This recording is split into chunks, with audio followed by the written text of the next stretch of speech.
ಕೌಸಲ್ಯ ಸುಪ್ಯ ರಾಮ ಪೂರ್ವ ಸಂಧ್ಯಾ ಪ್ರವರ್ತತೆ. ಆ ಕೌಸಲ್ಯಾದೇವಿ ವಿಶೇಷವಾಗಿ ರಾಮನ ಸ್ಮರಣೆಯಲ್ಲಿ ಇರ್ತಕ್ಕಂಥವಳಾಗ್ತಾಳೆ. ವಿಶೇಷವಾಗಿ ರಾಮನ್ನ ಚೆನ್ನಾಗಿ ನೋಡ್ಕೊಂಡವಳಾಗ್ತಾಳೆ. ಹುಟ್ಟಿಸಿದವಳಿಗಿಂತ ಸಾಕಿದವಳೇ ಶ್ರೇಷ್ಠತೆ ಅಂತಾಳೆ. ತಾಯಾದವಳು ಹೆತ್ತಾಳೋ ಗೊತ್ತಿಲ್ಲ, ಗರ್ಭಜನ್ನಿನೇ ಬೇರೆ, ಸಾಕಿದವಳೇ ಬೇರೆ. ಅದಕ್ಕೆ ಪ್ರತಿಯೊಬ್ಬರಿಗೂ ಜನನಿ ಅನ್ನೋಳು ಸಿಕ್ಕಿದ್ರೇನೆ ದಾರಿಯ ಮಾರ್ಗ. ಪ್ರತರುವಾಗಿರ್ತಕ್ಕಂಥ ಜಗನ್ಮಾತೆ ಕೃಪಾಕಟಾಕ್ಷ ಎಂದಿಗೂ ಇರಬೇಕು. ಅದಕ್ಕೆ ಪರಮೇಶ್ವರನ್ ಕೂಡ ತಾಯಿ ಗಂಡ ಆಗಿರ್ತಕ್ಕಂಥವಳು, ತಾಯಿನೇ ಕಟ್ಕೊಂಡಕ್ಕಂಥವನು ಪರಮೇಶ್ವರ. ಯಾಕೆ?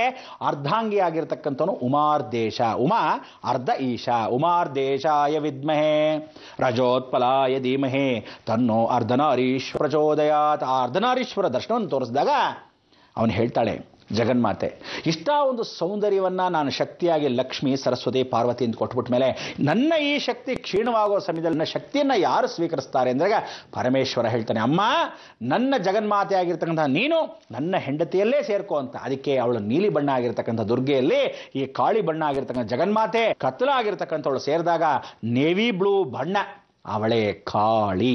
ಇಂಥ ಒಂದು ಕಾಳಿ ಆಗಿರ್ತಕ್ಕಂಥವಳು ಜಗನ್ಮಾತೆ ಕೃಪಾಕಟಾಕ್ಷದಲ್ಲಿ ಮಹಾಶಕ್ತಿ ಆಗಿರ್ತಕ್ಕಂಥ ಜಗನ್ಮಾತೆ ಎಂದೆಂದೂ ಅವಳ ಸೌಂದರ್ಯವನ್ನು ಪಕ್ಕದಲ್ಲೇ ಕೂತು ವರ್ಣಿಸ್ತಾ ಇರೋದೇ ಶಿವನು. ಅದಕ್ಕೆ ಶಿವನು ಹೊಗಳಿರ್ತಕ್ಕಂಥ ಜಗನ್ಮಾತೆಯ ಶ್ಲೋಕ ಸೌಂದರ್ಯ ಲಹರಿ. ಸೌಂದರ್ಯ ಲಹರಿ ಆಗಿರ್ತಕ್ಕಂಥ ಜಗನ್ಮಾತೆ ಹೊಗಳಿರೋ ಶಿವ ಅನ್ನಂಗೆ ಶಿವಾನಂದ ಲಹರಿ. ಈ ಎರಡೂ ಲಹರಿಗಳಲ್ಲಿ ತೇಲಾಡೋದೇ ನಮ್ಮ ಬ್ರಹ್ಮಾಂಡದ ಲಹರಿ. ಅದಕ್ಕೆ ಈ ಬ್ರಹ್ಮಾಂಡದ ಮುಖಾಂತರ ನೀವೆಲ್ಲ ತೇಲ್ತಾ ಇರಬೇಕು. ನೀರಲ್ಲಿ ದೋಣಿಯಲ್ಲಿ ತೇಳಬೇಕು. ನೀರಲ್ಲಿ ಬಿದ್ದು ತೇಲಿದ್ರೆ ಮುಳುಗೋಗ್ತೀರಾ, ಹುಷಾರ್. ಅದಕ್ಕೆ ಆ ದೋಣಿಯನ್ನು ನಿಮ್ಗೆಲ್ಲರಿಗೂ ಕೊಡ್ತಕ್ಕಂಥ ಅವಕಾಶವೇ ಸೌಂದರ್ಯ ಲಹರಿಯ ದೋಣಿ. ಎಲ್ಲರೂ ಸಂಗೀತದ ಮುಖಾಂತರ ಈ ಸೌಂದರ್ಯ ಲಹರಿಯನ್ನ ಎಷ್ಟೋ ಸತ್ಸಂಗಗಳಲ್ಲಿ ಸತ್ಸಂಗತ್ವೇ ನಸ್ಸಂಗತ್ವಂ ಅಂದಾಗ ಎಲ್ಲಾ ಕಡೆನೂ ಕೆಲವರು ಹೇಳ್ಕೊಡ್ತಕ್ಕಂಥವ್ರು ಬಹಳಷ್ಟು ಜನ ಇದ್ದಾರೆ. ಏನು ಅಂದ್ರೆ ಮಧ್ಯಾಹ್ನ 1:30 ಅಂದ್ರೆ ಏನ್ರಿ ಮಾಡ್ತೀರಾ, ಹೆಂಗಸರೆಲ್ಲ ಸೇರ್ಕೊಂತಾರೆ, ಒಂದು ಒಳ್ಳೆ ದೇವಸ್ಥಾನದಲ್ಲಿ ಕೂತ್ಕೊಂತಾರೆ, ಸೌಂದರ್ಯ ಲಹರಿ ಕ್ಲಾಸಸ್ ಮಾಡ್ತಾರೆ. ಎಷ್ಟೋ ಜನ ದುಡ್ಡುಗೋಸ್ಕರ ವ್ಯಾಪಾರ ಮಾಡ್ತಾರೆ. ಇನ್ನಷ್ಟು ಜನ ಏನ್ ಮಾಡ್ತಾರೆ ಗೊತ್ತಾ, ಸೌಂದರ್ಯ ಲಹರಿ ಹೇಳ್ಕೊಟ್ರಿ ಬಹಳ ಸಂತೋಷ ಅಂತ ಗುರು ಕಾಣಿಕೆ ಕೊಡಬೇಕು ಅಂತ ಕೆಲವರು ಏನ್ ಮಾಡ್ತಾರೆ, ವಾಚು, ಉಂಗ್ರ, ಒಡವೆ, ಓಲೆ, ಡಾಬು, ಬೆಳ್ಳಟ್ಟೆ, ಲೋಟ.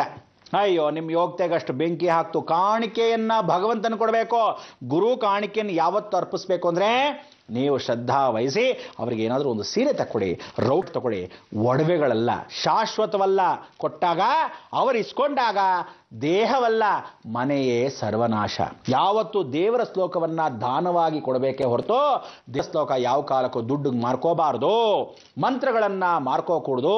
ಅದಕ್ಕೆ ನಿಮ್ಮ ಎಲ್ಲರಿಗೂ ವಿಶೇಷವಾಗಿ ಹೇಳ್ಕೊಡ್ತಕ್ಕಂಥ ಈ ಒಂದು ಸೌಂದರ್ಯ ದಾನವಾಗಿ ಕರ್ಣನ ಅನುಗ್ರಹದಲ್ಲಿ ಬೃಹದ್ ಬ್ರಹ್ಮಾಂಡ ಕಾರ್ಯಕ್ರಮದಲ್ಲಿ ಜೀ ಕನ್ನಡ ವಾಹಿನಿಯಲ್ಲಿ ಕೊಡ್ತಾ ಇರೋದು. ಮಕ್ಕಳ ಎಲ್ಲರಿಗೂ ಆ ಶಂಕರಾಚಾರ್ಯನ ಸ್ವಾಗತ ಮಾಡೋಣ. ಬನ್ನಿ ವೀಕ್ಷಕರೇ.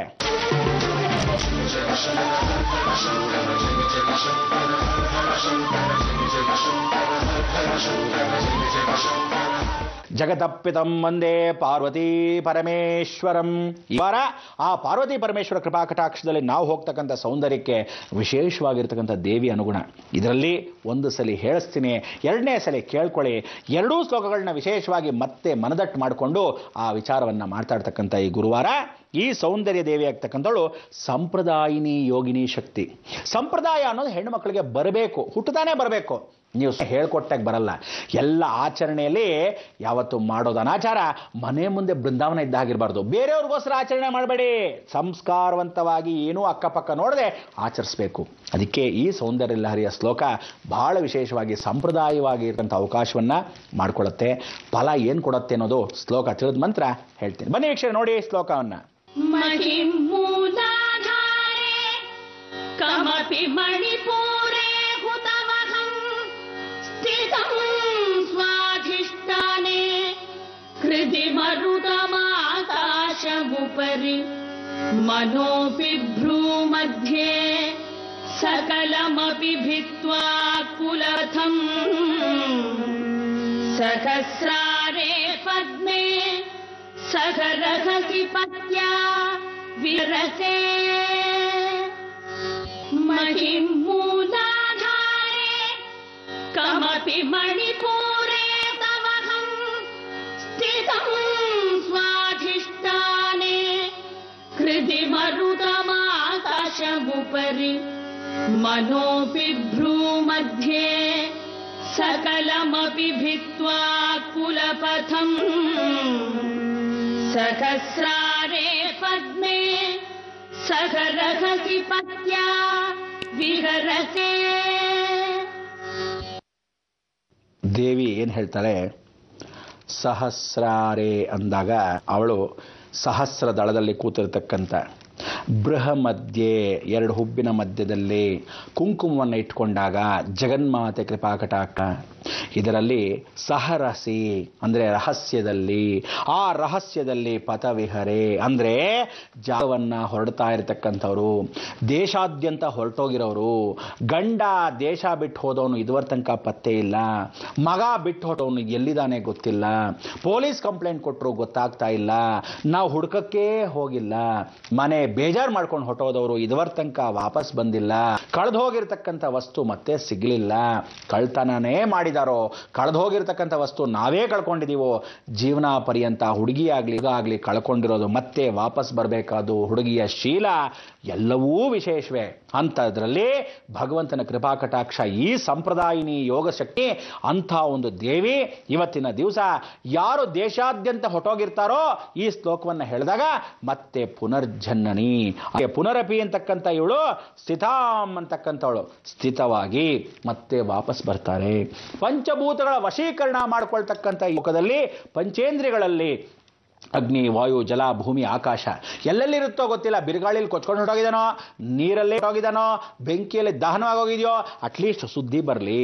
ದುಷ್ಟಶಕ್ತಿಗಳನ್ನ ಸಂಹಾರ ಮಾಡೋದು, ಪಂಚಭೂತಗಳನ್ನ ವಶೀಕರಣ ಮಾಡ್ಕೊಳ್ಳೋದು ಈ ಶ್ಲೋಕದಿಂದಾನೆ. ಅದಕ್ಕೆ ಸೌಂದರ್ಯ ಲಹರಿ ಈ ಶ್ಲೋಕದಲ್ಲಿ ಏನು ಹೇಳ್ತಾಳೆ, ಸಂಪ್ರದಾಯಿನಿ ಆಗಿರ್ತಕ್ಕಂಥ ಯೋಗಿನಿ ಶಕ್ತಿ ಯಂ ಯಂ ಯಂ ಹೇಳ್ಕೊಳ್ಳಿ, ಯಂ ಯಂ ಯಂ ಸದಾಮ್ಯಾಂ ಸದಾಮ್ಯಾಂ ಅಂ ಕ್ರೋಹೋ ಅಂದಾಗ ಆಮ್ ಅಂತಕ್ಕಂಥದ್ದು ಅಹಂ ಅಂತಕ್ಕಂಥ ಆತ್ಮ, ಕ್ರೋಹೋ ಅಂದರೆ ಕ್ರೋಧವಿದ್ದಕ್ಕಂಥ ಮನಸ್ಸು ಅಂತ, ಸಾಧ್ಯಾಂ ಅಂದರೆ ಸದಾ ಕಾಲದಲ್ಲಿ, ಯಂ ಯಂ ಯಂ ತ್ರಿಕಾಲ ಜ್ಞಾನ, ಬೆಳಗ್ಗೆ ಮಧ್ಯಾಹ್ನ ಸಾಯಂಕಾಲಕ್ಕೆ, ಪ್ರಾತಃ ಕಾಲೇ ಬ್ರಹ್ಮಸ್ವರೂಪ, ಮಾಧ್ಯಾಹ್ನಿಕೇಶ್ವರ, ಸಂಧ್ಯಾಕಾಲೇ ಸ್ವಯಂ ವಿಷ್ಣು ದಿವಾಕರ. ಈ ತ್ರಿಮೂರ್ತಿಗಳ ಆಕಾರದಲ್ಲಿ ಲಕ್ಷ್ಮೀ, ಸರಸ್ವತಿ, ಪಾರ್ವತಿ ಸಾಕ್ಷಿರೂಪವಾಗಿ ಜಗನ್ನಾಥ ಕೃಪಾಕಟಾಕ್ಷದಲ್ಲಿ ಈ ಶ್ಲೋಕವನ್ನು ಹೇಳ್ಕೊಂಡಾಗ ನಮ್ಮ ನಿಮ್ಮ ಹೃದಯಪಿ ಅಂತ ಹೇಳ್ತಾಳೆ. ಅವಳೇನಾಗ್ತದೆ, ಆಕಾಶ ಮುದ್ರಾಂ, ಅದೇ ಮುರುಪಿ ಅಂತಕ್ಕಂಥದ್ದು ಮುಫರಿ. ಮುರಪಿ ಅಂತಕ್ಕಂಥದ್ದು ಏನು ಅಂದರೆ ಜೀವನದಲ್ಲಿ ಎರಡು ಹುಬ್ಬು ಅನ್ನೋದು ಆಜ್ಞಾಚಕ್ರ 60 ಡಿಗ್ರೀಸಲ್ಲಿ, ವಿಶೇಷವಾಗಿ 260 ಡಿಗ್ರಿ ಸ್ಪೀಡಲ್ಲಿ ಸುತ್ತಾ ಇರುತ್ತೆ. ಅದಕ್ಕೆ ಕುಂಕುಮ ಇಟ್ಕೊಳ್ಳಿ, ಹಣೆಗೆ ಬರೀ ಹಣೆ ಹೋಗಬೇಡಿ, ಸ್ಮಶಾನಮಯ ಹಣೆಗೆ ಇಟ್ಕೋಬೇಕಾದ್ರೆ ಲಲಿತಾ ಸಹಸ್ರನಾಮದ್ದು, ಲಕ್ಷ್ಮೀ ಸಹಸ್ರನಾಮದ್ದು, ಅಮ್ಮನವ್ರ ಮಹಾಕಾಳಿದೋ, ಸರಸ್ವತಿದೋ ಕುಂಕುಮಾರ್ಚನೆ ಮಾಡಿರ್ತಕ್ಕಂಥ ಕುಂಕುಮನ ಹಣೆಗೆ ಇಟ್ಕೊಂಡಾಗ ದಾರಿದ್ರ್ಯ ಪರಿನಾಶನಾರ್ಥಂ, ಪರಪುರುಷ ಕಾಮದೃಷ್ಟಿ ನಿಮ್ಮ ಮೇಲೆ ಬೀಳಲ್ಲ. ಅದಕ್ಕೋಸ್ಕರ ಎಲ್ಲ ದೇಶಾಂತರ ಹೋಗಿರೋರು ಮನಶ್ಚಿಂತನೆಗೋಸ್ಕರ. ಆ ಮನಶ್ಚಿಂತನೆ ಬೇಜಾರಾಗಿ ಹೋಗಿರೋರು ಮತ್ತೆ ತಿರುಗಿ ಮನಸ್ಸು ಮಾರ್ಪಾಡಾಗಿ ವಾಪಸ್ ಬರಲಿ. ಇಲ್ಲ ಅವ್ರು ಹೊಟ್ಟೋಗಿದ್ದ ಪಕ್ಷದಲ್ಲಿ ಫೋಟೋಲಾದರೂ ಮೇಲಾದರೂ ಹೊಟ್ಟೋಗಿದ್ದರೆ ಅಟ್ಲೀಸ್ಟ್ ವಿಷಯ ಆದರೂ ಬರಲಿ. ಗೊಂದಲದಲ್ಲಿರ್ತಕ್ಕಂಥ ಎಷ್ಟೋ ಹೆಂಡತಿರು ಗಂಡ ಸತ್ತೋಗಿದ್ದಾನ ಇಲ್ವಾ ಗೊತ್ತಿಲ್ಲ, ಇವತ್ತೊಂದು ದಿವಸ ತಿಥಿ ಕೂಡ ಮಾಡದೇ ಇದ್ದ ಹಾಗೆ 2 ವರ್ಷ ಆಯ್ತು ರೀ ನಮ್ಮ ಯಜಮಾನರು ಹೋಗಿ, ಅದು ಎಲ್ಲಿ ಹೋಗಿದ್ದಾರೆ ಗೊತ್ತಿಲ್ಲ. 2 ವರ್ಷ ಅಂತಕ್ಕಂಥದ್ದು, 3 ವರ್ಷ ಅಂತಕ್ಕಂಥದ್ದು ಇವತ್ತವರೆಗೂ ಕೆಲವರು ಬಹಳ ಜನ ಮುತ್ತೈದ ಭಾಗ್ಯನ ಅಂತ ಇಟ್ಕೊಂಡಿರೋರು ಅವ್ನು ಸತ್ತೇ ಹೋಗಿದ್ದಾನೋ, ಹುಚ್ಚನಾಗಿ ಹೋಗಿದ್ದಾನೋ, ಓಡ್ ಹೋಗಿದ್ದಾನೋ, ಲಾರಿ ಡ್ರೈವರ್ ಆಗಿ ಹೋಗಿದ್ದಾನೋ, ಎಲ್ಲೋ ಬಿದ್ದು ಹೋಗಿದ್ದಾನೋ ಗೊತ್ತಿಲ್ಲ. ಆದರೆ ಮಗ ಆಗಲಿ ಮಗಳಾಗಲಿ ಗಂಡನಾಗಲಿ ಕಾಯ್ತಿರೋಳು ಯಾವತ್ತೂ ಹೆಣ್ಣೆ ಅಂತ ಒಂದು ಹೆಣ್ಣಿಗೆ ಆಸಕ್ತಿಯನ್ನು ಪರಿಪೂರ್ಣವಾಗಿ ಮನಸ್ಫೂರ್ತಿಯನ್ನು ಕೊಡ್ತಕ್ಕಂಥ ಈ ಶ್ಲೋಕವನ್ನು ಹೇಳ್ಕೊಂಡ್ರೆ ಹೋಗಿದ ಮನುಷ್ಯ ವಾಪಸ್ಸು ಪಂಚಭೂತಗಳ ವಶೀಕರಣ. ನಮ್ಮ ಸೌಂದರ್ಯ ಲಹರಿಯ ವಿಶೇಷತೆ.